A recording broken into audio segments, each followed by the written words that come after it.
Well, it has been a week of shake-ups in African football, with CAF President Ahmad staying true to his pre-election promise of change. Retired Ghanaian player Anthony Baffoe agrees with the resolutions CAF passed this week. He, however, cautions that solid implementation strategies must be put in place. He shared his views with Celestine Karoney in Morocco, starting with the Cup of Nations date change from January to June. I started playing for Ghana in the 90s, early 90s, and there was not even an international match day.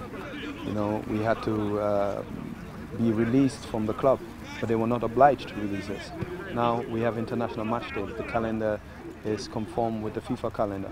So it's already a big step ahead. Then, you know, a lot of players had issues when they were coming back from the AFCONs, losing their position, etc.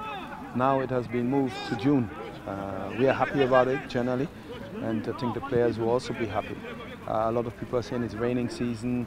You know, you cannot have everything at the same time to be okay. The last AFCON in Gabon, it rained as well. You understand? So we must adapt to those things and move ahead. Now, 24 teams is not an easy thing. It's a challenge too, and then you have an ongoing qualification. So I want to see the plan in terms of modification. I want to see the plan, the infrastructure plan as well. The other thing we had coming out was the empowering of local coaches, you know, and working around even the syllabus that they use, you know, in training and all that. For you, do you think this will, in the long run, help end this debate of foreign versus local? First of all, look at the quality, but then we also must look at the quality of our coaching courses. We must look at the content, and that's why I asked, what is the equivalence of CAF License A in Europe? At the moment, there is no equivalence. So we have to lift ourselves up to that level on our own continent. So we also need to look at something like that. We don't always have to go to Europe, but they also come to us. Now they're planning the African Pro license, and I think it will help a lot.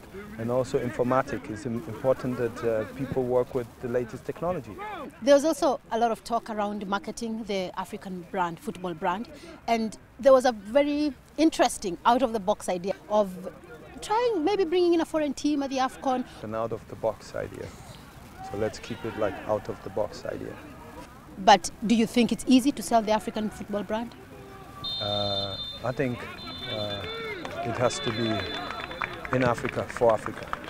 If there are slight modifications, it must always be in the benefit of the African brand and the African continent. Many FAs are trying to get in more sponsors to come in and, you know, trying to get a bit of marketing around building the local leagues. What are your thoughts on the standards within Ghana? No, it's very important. You know, the club licensing is also an important subject. This to help professionalize the leagues, you know, have a proper CEO, have a proper general secretary, managing director. You know, this is the key and the soul, and have proper accountability. You know, have a proper budget as well in terms of media, marketing, as you just mentioned, to be organized, and it will help Africa and the clubs moving forward. But I sometimes don't understand, you know, you have a club owner who has a lot of money, and then he will tell his friend to come and be a CEO, and he has no formation. And that's what we really have to work on. There are positions like director of football, you know, and also the team manager in Europe is different than the team manager in Africa. A team manager in Africa is like a welfare officer, you know, so we should work with team coordinators as well and have specific terms of references for them. But they must also do a training and a formation.